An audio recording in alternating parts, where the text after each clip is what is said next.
অন্নপূর্ণা যোজনার টাকা এখনো অ্যাকাউন্টে না ঢোকার অভিযোগে শুক্রবার দুপুরে চোপড়া বিডিও অফিসে বিক্ষোভ দেখালেন একদল মহিলা। তাঁদের অভিযোগ, নির্ধারিত প্রক্রিয়ায় আবেদন ও প্রয়োজনীয় নথিপত্র জমা দেওয়ার পরেও তারা প্রকল্পের আর্থিক সুবিধা থেকে বঞ্চিত রয়েছেন। অভিযোগ, সরকারের তরফে অন্নপূর্ণা যোজনার আওতায় যোগ্য মহিলাদের আর্থিক সহায়তা দেওয়ার কথা থাকলেও চোপড়ার প্রচুর মহিলা আবেদনকারীর অ্যাকাউন্টে এখনও টাকা জমা পড়েনি। টাকা না পাওয়ায় ক্ষোভে ফেটে পড়েন মহিলারা। তাদের দাবি, কেন টাকা আটকে রয়েছে তা প্রশাসনের তরফে স্পষ্ট করতে হবে এবং দ্রুত সমস্যার সমাধান করে প্রাপ্য অর্থ তাদের অ্যাকাউন্টে পাঠাতে হবে। বিক্ষোভকে ঘিরে বিডিও অফিস চত্বরে উত্তেজনা ছড়ায়। প্রশাসনের তরফে বিষয়টি খতিয়ে দেখে প্রয়োজনীয় পদক্ষেপের আশ্বাস দেওয়া হয়েছে বলে জানা গিয়েছে। উল্লেখ্য, রাজ্য জুড়ে অন্নপূর্ণা যোজনার টাকা না পাওয়ার অভিযোগে বিভিন্ন এলাকায় বিক্ষোভের খবর সামনে এসেছে।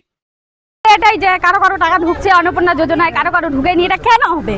লিস্টে নাম আসছে, কারো এরকম কেন দেখাচ্ছে? এটা বিষয় নিয়ে কিছু করতে হবে তো। যাদের ঢোকার কথা না, যারা অযোগ্য তাদের ঢুকে গেছে, কিন্তু যারা যোগ্য তাদের পাচ্ছে না কেন? এটা কি বিষয়? ভিডিওর সাথে কথা বললেন? ভিডিও আসেনি এখনো, আসবে, সময় দিল, আসবে, বলবো, কথা বলবো কি বলছে।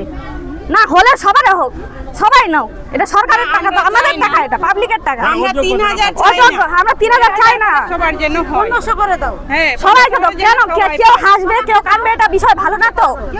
মানে আমাদের টাকা তো অলরেডি কেউ 2টা 3টা কিস্তি করে পেয়ে গেছে, কেউ 2টা পেয়েছে, কেউ 3টা পেয়েছে, কেউ আবার বলে 2 মাসের 3 মাসের একসাথে পেয়েছে। আমরা কিছু কিছু লোক, বেশিরভাগ মনে করে যে 100%-এর মধ্যে 90% লোক এখনো আমরা পাইনি।